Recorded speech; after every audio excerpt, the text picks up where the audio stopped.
ഈശോ മിശിഹായ്ക്ക് സ്തുതിയായിരിക്കട്ടെ. പ്രിയ സഹോദരങ്ങളെ, പരിശുദ്ധ പിതാവ് ഫ്രാൻസിസ് പാപ്പായുടെ ഭൗതിക ശരീരം വഹിച്ചുകൊണ്ടുള്ള വിലാപയാത്ര ഇപ്പോൾ എൻ്റെ പുറകിൽ കാണുന്ന വഴിയിലൂടെ കടന്നുപോയി.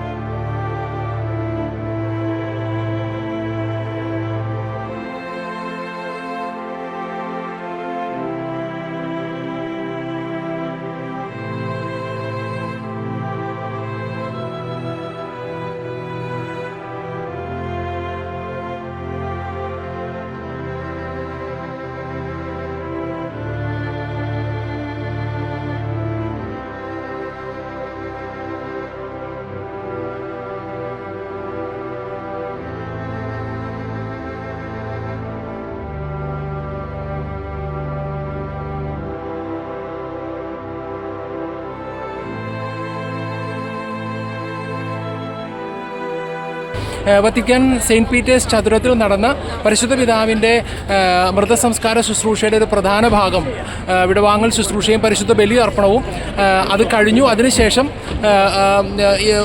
കർദിനാളന്മാരുടെയും മറ്റു വാഹനങ്ങളുടെയും മറ്റു അകമ്പടിയോടെ പോപ്പ് മൊബൈൽ എന്നറിയപ്പെടുന്ന സാധാരണ പരിശുദ്ധ പിതാവ് ജനങ്ങളെ സന്ദർശിക്കാനായിട്ട് വരുമ്പോൾ ഉപയോഗിക്കുന്ന ഒരു തുറന്ന ജീപ്പുണ്ട്, വെളുത്ത നിറത്തിലുള്ള. അതിന് പറയുന്ന പേരാണ് പോപ്പ് മൊബൈൽ. പോപ്പ് മൊബൈലിലാണ് പരിശുദ്ധ പിതാവിൻ്റെ അവസാന യാത്രയും മൃതസംസ്കാരത്തിനായി ശവമഞ്ചം അഥവാ ഭൗതിക ശരീരം അടക്കം ചെയ്തിരിക്കുന്ന പേടകം ആ പോപ്പ് മൊബൈലിൽ വെച്ച് ഈ വഴിയിലൂടെയാണ് വലിയ പോലീസ് ബന്ദോബസ്തോടുകൂടെ വലിയ അകമ്പടിയോടുകൂടെ ഈ വഴിയിലൂടെ കടന്നുപോയി. ഇപ്പം ജസ്റ്റ് അല്പം മുമ്പ് കടന്നു പോയിട്ടേ ഉള്ളൂ. ഈ വഴികളിലെല്ലാം ജനം തടിച്ചുകൂടിയിരിക്കുകയാണ്. സെയിൻറ്റ് പീറ്റേഴ്സ് സ്ക്വയറിന് ചുറ്റും എല്ലാ വഴികളും നിറഞ്ഞു കവിയുന്ന തരത്തിൽ ദൈവജനമായിരുന്നു. വഴിയുടെ ഇരുവശങ്ങളിലും ആളുകൾ പരിശുദ്ധ പിതാവിൻ്റെ അവസാന യാത്ര ഒരു നോക്ക് കാണുന്നതിന് വേണ്ടി കാത്തു നിൽക്കുകയായിരുന്നു. നാളെ മുതൽ മൃതശരീരം കബറടക്കിയതിന് ശേഷം കബറിടം സന്ദർശിച്ച് പ്രാർത്ഥിക്കാനുള്ള അവസരമുണ്ടായിരിക്കുമെന്നും വത്തിക്കാൻ്റെ മാധ്യമ വിഭാഗം അറിയിച്ചിട്ടുണ്ട്. വത്തിക്കാൻ സെയിൻറ്റ് പീറ്റേഴ്സ് ബസിലിക്കയുടെ സമീപത്ത് നിന്നും ബ്രദർ ജോ ബെൻ എലോഹിം. ഒരിക്കലും മറക്കാനാവാത്ത ചില മുഹൂർത്തങ്ങൾക്കാണ് റോമ നഗരം ഇന്നലെയും ഇന്നുമൊക്കെയായി സാക്ഷ്യം വഹിച്ചത്. ഇന്നലെ രാത്രി തന്നെ സ്ക്വയറൊക്കെ അടച്ചുപൂട്ടി സുരക്ഷാ ക്രമീകരണങ്ങൾ ഒരുക്കിയിരുന്നു. ഇന്ന് രാവിലെ മുതൽ ഒരു ജനസമുദ്രമാണ് പാപ്പായ്ക്ക് അവസാനമായി ഒരു നോക്ക് കണ്ട് യാത്രകൾ അറിയിക്കുവാനായി വന്നുകൂടിയത്.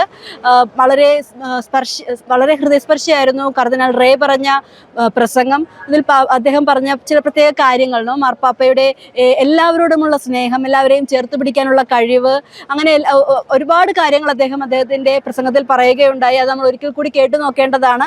അതുപോലെ തന്നെ വളരെ രസകരമായിട്ടുള്ളൊരു കാര്യമെന്ന് പറയുന്നത് സെയിൻറ്റ് പീറ്റേഴ്സ് സ്ക്വയറിൽ ഒരുപക്ഷെ പരസ്പരം എതിർചേരിയിൽ നിൽക്കുന്ന ബദ്ധവൈരികളായിട്ടുള്ള രാഷ്ട്രീയ നേതാക്കളൊക്കെ ഒരുമിച്ച് വന്ന് സമാധാനം പരസ്പരം നൽകുന്നതൊക്കെ ലോകം കണ്ടു എന്നുള്ളതാണ്. ശരിക്കും മാർപ്പാപ്പ ജീവിതകാലത്ത് നടത്തിക്കൊണ്ടുവരാൻ ശ്രമിച്ച ആ സമാധാനത്തിനുള്ള ശ്രമങ്ങൾക്കുള്ള ഒരു എക്സാമ്പിളായിരുന്നു അത്.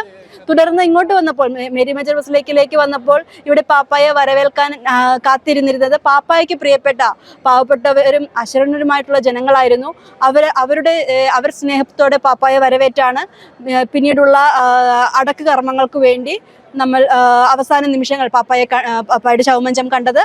ഇനി കർദിനാൾ റേ പറഞ്ഞതുപോലെ തന്നെ പാപ്പ നമ്മളെ കാണുമ്പോൾ നമ്മളോട് എപ്പോഴും പറയാറുണ്ട്, നിങ്ങൾ എനിക്ക് വേണ്ടി പ്രാർത്ഥിക്കണമെന്ന്. ഇനി നമുക്ക് പാപ്പായോട് പ്രാർത്ഥിക്കാം, നമുക്ക് വേണ്ടി, നമ്മുടെ കുടുംബങ്ങൾക്ക് വേണ്ടി, നമ്മുടെ സമൂഹങ്ങൾക്ക് വേണ്ടി, നമ്മുടെ രാജ്യത്തിന് വേണ്ടി. പാപ്പ സ്വർഗത്തിലിരുന്ന് നമ്മളെ സഹായിക്കട്ടെ. തീർച്ചയായും നമുക്കൊരു സ്വർഗീയ മധ്യസ്ഥനെ ലഭിച്ചിരിക്കുകയാണ്. പാപ്പയുടെ മധ്യസ്ഥത്തിൽ നമുക്ക് എല്ലാവർക്കും ഒരുമിച്ച് പ്രാർത്ഥിക്കാം.